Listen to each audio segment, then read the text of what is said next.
State monitoring સેલના IG Gagandeep ગંભીરે લઠ્ઠાકાંડની તપાસ અંગેની પ્રતિક્રિયા આપી।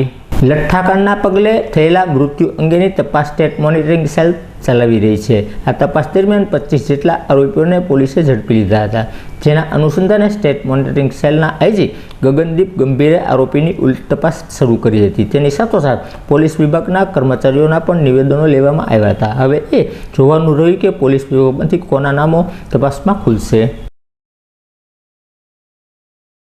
અત્યાર સુધી જેટલા ભાવનગરના જો સાહેદો હતા એમને તપાસવામાં આવ્યા છે। અમે એટલા માટે કામ કરતા હતા કે આ લોકોને અમે છેક ગાંધીનગર સુધી નહીં બોલાવવું પડે ઇન્ક્વાયરીના કામે।